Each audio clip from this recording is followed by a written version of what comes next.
Hypo এবং hyper related সমস্ত disease কন্ডিশনগুলিকে নিয়ে ডিসকাস করব এই ভিডিওতে। মেডিকেল ফিল্ডে কোন ডিজিজ কন্ডিশনে হাইপো এবং হাইপার যোগ হয় চলুন জেনে নেওয়া যাক।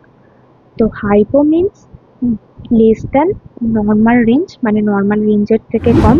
Hyper means more than normal range, মানে নর্মাল রেঞ্জের থেকে বেশি।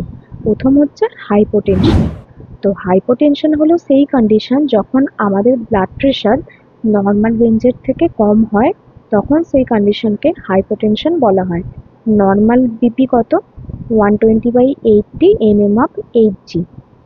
দেন হচ্ছে হাইপার টেনশন। হাইপার টেনশন হলো সেই কন্ডিশন যে কন্ডিশনে আমাদের ব্লাড প্রেশার নর্মাল রেঞ্জের থেকে বেশি হয়, সেই কন্ডিশনকে হাইপার টেনশন বলা হয়। দেন হচ্ছে হাইপোগ্লাইসেমিয়া। হাইপোগ্লাইসেমিয়া হলো সেই কন্ডিশন যে কন্ডিশনে আমাদের ব্লাডে গ্লুকোজ লেভেল কমে যায়।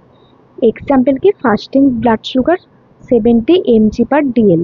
হাইপারগ্লাইসেমিয়া হলো সেই কন্ডিশন যে কন্ডিশনে আমাদের ব্লাডে গ্লুকোজ লেভেল অত্যাধিক মাত্রায় বেড়ে যায়। এক্সাম্পল কি? Fasting blood sugar 125 mg/dl।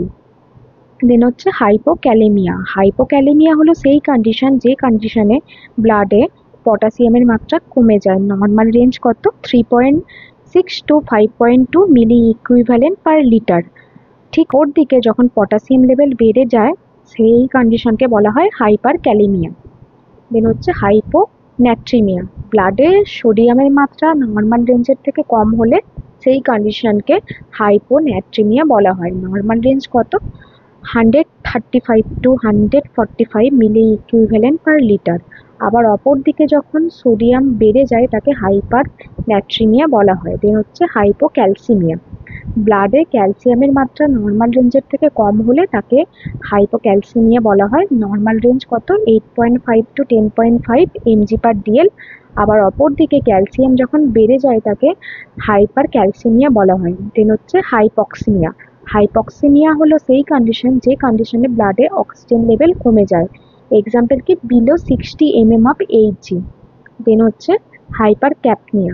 Carbon die oxide বেড়ে গেলে তাকে হাইপার ক্যাপনিয়া এবং কার্বন ডাই অক্সাইড কমে গেলে তাকে হাইপোক্যাপনিয়া বলে। নর্মাল রেঞ্জ কত?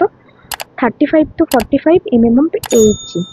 তো এই ছিল হাইপো এবং হাইপার রিলেটেড ডিজিজ কন্ডিশন সম্পর্কিত ভিডিও।